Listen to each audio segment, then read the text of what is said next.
5월 23일 광주 MBC 뉴스투데이입니다. 먼저 오늘의 주요 뉴스입니다. 광주시장 후보들이 처음으로 맞붙은 TV토론회에서 일자리와 전략 공천을 놓고 불꽃 튀는 설전을 벌였습니다.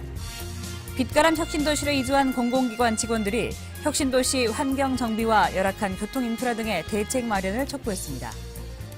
세월호 참사가 발생한 지 한 달이 넘으면서 실종자 가족들의 곁을 지켰던 자원봉사자 수도 크게 줄어들고 있습니다.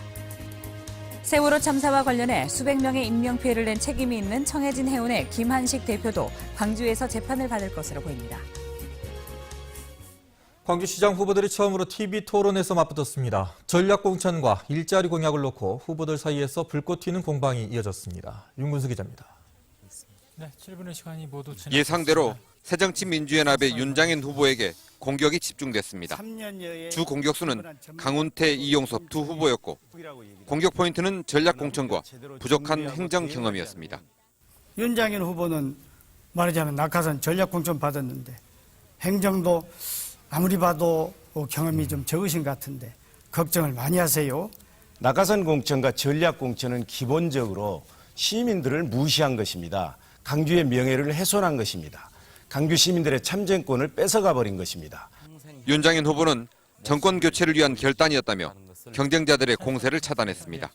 광주의 변화가 없이는 대한민국의 변화를 이룰 수 없고 그 변화를 없이는 새롭게 다가오는 정권 교체를 이룰 수 없다는 것이 전략공천의 큰 의미입니다. 이병환 후보도 전략공천을 비판했지만 적어도 강훈태, 이용섭 후보는 비판할 자격이 없다고 꼬집었습니다.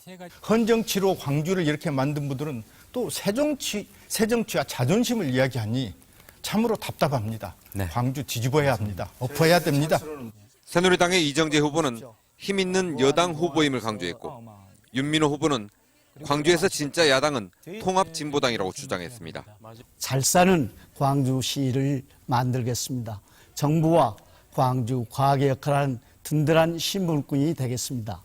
무능한 정부, 거짓말 정부에게는 큰 소리 한번 못 치더니 이곳 광주에서는 기고만장입니다. 광주가 봉입니까?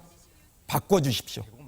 후보들은 저마다 일자리 창출을 최우선 공약으로 꼽았지만 어떤 일자리를 어떻게 만들지를 놓고는 의견이 갈렸습니다. 또 KTX 광주역 진입 문제에 대해서 찬반 공방을 벌이기도 했습니다. MBC 뉴스 윤문수입니다. 공식 선거운동이 시작되면서 6.4 지방선거도 카운트다운에 들어갔습니다. 전례가 없는 선거구도 속에서 광주시장 후보들도 이름 알리기에 적극적으로 나섰습니다. 정용욱 기자입니다. 공식 선거운동 첫날부터 광주시장 선거전은 달아올랐습니다. 세월호 참사 애도 전국 속에서도 피켓과 현수막, 유세 차량이 동원됐고 선거운동원들도 총출동했습니다. 선거운동은 한마디로 7인 7색이었습니다. 정당 후보들은 일자리나 야당다운 야당, 세월호 사건으로 인한 생명 중시 등 현 시국에 맞는 캐치프레이즈를 내걸고 유권자의 표심을 공략했습니다. 새정치민주연합의 윤장현 후보는 시민을 섬기는 시민 시대를 열겠다고 강조했습니다. 정치는 밥이고 복지는 인권이라는 생각을 가지고 시민 여러분과 함께 섬기면서 동행하는 그런 첫 시민시장이 되겠습니다. 반면 무소속 후보들은 전략공천의 부당함이나 광주 발전을 내세우며 자신이 책임자임을 호소했습니다. 광주 발전 그리고 광주의 자존심을 회복하는 위대한 명예혁명이 이루어지도록 최선의 노력을 다하겠습니다. 정의로운 민생 시장이 돼서 다시 새정치민주연합에 들어가서 2017년 정권교체의 주역이 될 것입니다. 전략공천과 유력주자 2명의 무소속 출마, 여기에 선거기간 중 무소속 후보들의 단일화 시도, 전례 없는 선거구도가 형성된 광주시장 선거가 막판까지 치열한 접전을 예고하고 있습니다. MBC 뉴스 정용욱입니다. 광주시장 후보들이 선거 전략을 담은 핵심적인 구호로 유권자들의 표심을 자극하고 있습니다. 선거관리위원회에 제출한 선거 공보와 벽보에서 새누리당의 이정재 후보는 광주의 변화가 대한민국의 미래라며 여당 지지를 호소했고 새정치민주연합의 윤장현 후보는 정권 교체를 위한 새정치의 결단을 강조하며 전략공천에 대한 이해를 구했습니다. 통합진보당의 윤민호 후보는 광주에서 진짜 야당은 진보당이라고 주장했고 노동당의 이병훈 후보는 무상버스 공약을 앞세웠습니다. 무소속의 강훈태 후보는 시장은 시민이 뽑는다며 전략 공천을 비판했고 이용석 후보는 정의로운 경제시장을 앞세워 강 후보를 견제했습니다. 무소속의 이병환 후보는 낡은 정치 청산을 핵심 구호로 내세워 표심을 자극하고 있습니다. 보신 것처럼 올해 광주시장 선거전은 역대 선거 가운데 가장 치열한 양상을 보이고 있습니다. 정권 교체를 위해서 반드시 승리해야 한다는 새정치연합과 전략 공천을 심판해야 한다는 무소속 후보들이 한판 진검승부를 내고 있습니다. 이계상 기자입니다. 새정치민주연합의 공천을 받은 광주 지역 후보들이 선거운동 시작과 함께 한자리에 모였습니다. 전략 공천에 따른 잡음으로 광주시장 선거에서 질 수도 있다는 위기감 속에 중앙당 차원의 지원도 시작됐습니다. 새정치연합 지도부는 광주시장 선거에서 승리를 거둬야 정권 교체의 교두보를 마련할 수 있다며 전폭적인 지지를 호소하고 있습니다. 반드시 이번 지방선거, 총선, 대선을 통해서 개혁 정권을 창출하고 교체할 수 있도록 여러분 도와주셔야 하지 않겠습니까? 이에 맞서는 광주 지역 후보 무소속 연대도 출범했습니다. 광역과 기초의원 후보 30명으로 꾸려진 무소속 연대는 10대 공통복지 공약을 발표하고 전략 공천 심판론을 필승 카드로 꺼내들었습니다. 이들은 광주시장 무소속 후보의 단일화를 촉구하고 단일 후보를 지지하겠다고 밝혔습니다.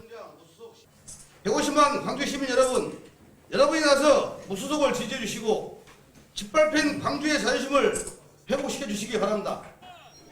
새정치민주연합의 텃밭인 광주에서 정권 교체론과 전략 공천 심판론이 맞서고 있는 가운데 광주 시민들이 어느 쪽 손을 들어줄 것인지 전국적인 관심사로 떠오르고 있습니다. MBC 뉴스 이계상입니다. 한편 세월호 참사로 교육감 후보들은 조용한 분위기 속에서 출사표를 던졌습니다. 진보 성향 후보와 보수 성향 후보가 양강 구도를 보이는 가운데 선거는 5파전으로 시작됐습니다. 김인정 기자입니다.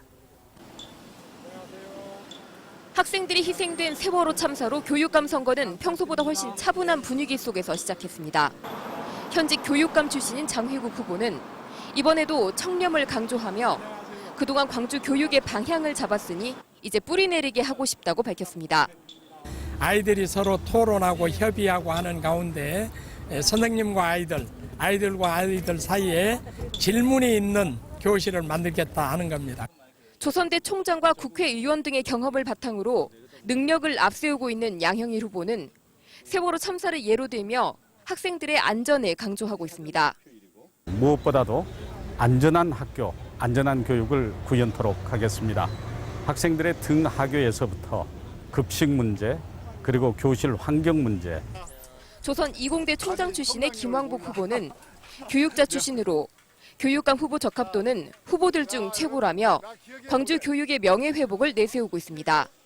저 교육재정 전문가로서 광주 교육의 수건 사업을 해결하고 광주 교육의 명예회복을 위한 깨끗한 교육감이 되겠습니다. 윤봉근 후보는 정교조 출신 교육감이 이끈 지난 4년을 비판하고 자신이 제대로 된 진보 교육감 정책을 펼치겠다고 포부를 밝혔습니다. 영재를 조기에 발굴하여 과학도로서의 재능을 발휘할 수 있는 시스템 확보와 과학교육 활성화에 주력하겠습니다. 김영수 후보는 정치인이나 정교조 출신이 교육감이 되면 추락한 실력 광주의 명성을 찾아오기 힘들다며 교육 전문가인 자신을 선택해달라고 호소했습니다. 교육 전문가인 제가 되지 않으면 다른 후보들은 정치적이거나 정교적이거나 해서 교육에 문제점이 또 발생합니다. 광주시장 선거가 높은 경쟁 속에 치러지며 교육감 선거에서도 투표율 상승 효과가 기대돼 후보들은 조용하면서도 치열한 경쟁을 벌이고 있습니다. MBC 뉴스 김인정입니다. 새정치연합 이낙연 전남지사 후보가 광주에 소재한 전남공무원교육원을 강진군 성전면 옛 성화대 캠퍼스로 옮기는 방안을 긍정적으로 검토하겠다고 말했습니다. 이낙연 후보는 강진원 강진군수 후보와의 면담에서 이같이 밝히고 비용이 가장 적게 드는 방법을 생각해보자고 말해 공무원교육원의 강진 이전 가능성을 높였습니다. 빛가람 혁신도시로 이주한 공공기관 직원들이 혁신도시 정주 여건 개선을 촉구하고 나섰습니다. 광주 전남 혁신도시로 이전한 10개 공공기관 노조위원장들은 전파진흥원 청사에서 기자회견을 갖고 양돈 시설인 호혜원 환경정비가 이루어지지 않아 심각한 악취 문제가 발생하고 있다며 당초 약속한 대로 환경정비를 서둘러 달라고 요구했습니다. 이들은 또 혁신도시 내 교통 인프라가 열악한 데다 학교 운영도 정상화되지 않고 있다며 나주의 둥지를 튼 공공기관 직원들이 불편을 겪지 않도록 대책을 마련해달라고 촉구했습니다. 실종자 가족들이 있는 팽목항과 진도체육관에서는 전국 각지에서 모인 자원봉사자들이 자리를 묵묵히 지켜왔습니다. 하지만 사고가 발생한 지 한 달이 훌쩍 지난 만큼 자원봉사자들도 크게 줄어들고 있는데 정부의 대책은 여전히 오락가락하기만 합니다. 김진선 기자입니다. 팽목항 한켠에 마련된 조립식 주택 7채. 실종자 가족들의 임시거처로 사고대책본부가 마련했지만 입주한 가구는 3가구뿐입니다. 세월호 침몰 사고 한 달 만인 지난 16일, 가족들 대부분이 빠져나간 상태에서야 뒤늦게 설치된 데다 가족들의 동의도 없었습니다. 지난달 사고 일주일 만에서야 진도체육관에 칸막이를 설치하겠다고 밝혔다 가족들의 반대로 무산되는 등 지원 대책은 사고 초기부터 현재까지 갈피를 잡지 못하고 있습니다. 그나마 정부를 대신해 청소와 배식 등 갖가지 활동을 돕던 자원봉사자들마저 크게 줄고 있는 형편. 자원봉사자분들도 많이 안 계시고 이렇게 많은 분들이 받으셨습니다. 그냥 또 상황이 똑같죠. 계속 그런 안타까운 마음도 있고. 사고 초기 80개 이상의 단체, 2,300명이 넘었던 자원봉사자들은 갈수록 줄어 하루에 350명 선, 단체가 아닌 개인 봉사자는 30여 명에 불과합니다. 많이 지금 줄은 상태입니다. 우리 실종자 가족들이 많이 줄었듯이 우리 봉사자들도 많이 줄어있는 상태입니다. 시간이 지날수록 비어만 가는 팽목항. 아직 돌아오지 못한 실종자 16명의 가족들은 여전히 이곳에서 힘든 하루하루를 버티고 있습니다. MBC 뉴스 김진선입니다. 세월호 참사와 관련해 청해진 해운의 김한식 대표도 광주에서 재판을 받을 것으로 보입니다. 검경 합동수사본부는 김 씨의 신병을 인천교도소에서 목포교도소로 이감해 수사를 벌인 뒤 기소할 방침이라고 밝혔습니다. 김 씨는 당초 수십억 원대 배임 혐의로 인천지검에서 수사를 받고 있었지만 수백 명의 인명피해를 낸 책임이 훨씬 중대하다고 판단돼 인천지검이 아닌 광주지검에서 기소를 하기로 했다고 검찰은 밝혔습니다. 김 씨는 세월호 보건성 문제를 알고 있었는데도 이를 무시하거나 방치한 혐의를 받고 있습니다. 이른바 관피아 척결을 위해 광주지검도 특별수사본부를 설치하고 활동에 들어갔습니다. 광주지검은 이두식 차장검사를 본부장으로 하는 민관유착 부패사범 특별수사본부를 구성하고 공무원과 공공기관 비리를 집중적으로 수사하기로 했습니다. 수사 대상은 감독기관 공무원이 퇴직 후 산하기관 또는 관련 민간업체로 자리를 옮겨 공무원들에게 영향력을 행사하는 등의 이른바 관피아 범죄와 공공인프라 분야 비리 등입니다. 국립아시아문화전당에서 공연될 동시대 예술작품을 지난 시간에 소개했습니다. 문화전당 내 아시아예술극장은 젊은 예술가들이 동시대 공연작품을 창작하고 관객과 만나는 아시아의 중심을 꿈꾸고 있습니다. 박수인 기자가 보도합니다. 아시아 예술극장의 개관 작품이 공연된 빈 페스티벌은 연극과 미술, 퍼포먼스 등 다양한 동시대 예술이 모이는 세계적인 축제입니다. 60년 전통의 빈 페스티벌이 추구하는 건 최고의 작품이 아닙니다. 올해는 지난해보다 새로워야 한다는 것, 더 넓은 지역의 예술가들이 더 다양한 눈으로 사회를 바라보고 새로운 형식과 예술 언어로 새로운 질문을 던지도록 하는 게 빈 페스티벌의 목표입니다. Artists who have the courage to question critically their environment, the same artists have the courage to question their artistic art form also. 아시아 예술극장이 빈 페스티벌과 동시대 예술에 주목하는 것도 이 때문입니다. 현재의 거장이 아닌 미래의 거장을 찾아 자유로운 창작 공간을 제공하고 관객과 공유할 수 있는 기회를 주겠다는 겁니다. 극장이 100개가 있으면 100개가 다 관객을 향하고 있을 때 한 개 극장 정도는 그러니까 작가만 하겠다는 건 절대로 아니지만 한 그중에 반은 작가도 누군가 작가의 제작을 만들어내고. 그렇게 창작된 동시대 예술 작품의 파격적인 형식이나 내용은 일반 관객들에게 낯설고 불편할 수 있습니다. 이 때문에 빈 페스티벌이 관객과의 소통을 중요한 과제로 삼고 있다는 점은 아시아 예술극장의 목표가 지난한 길이 될 수도 있다는 걸 시사하고 있습니다. MBC 뉴스 박수인입니다. 아시아 문화의 동반 성장을 모색하는 제8회 아시아 문화 포럼이 전남대학교 용봉홀에서 열렸습니다.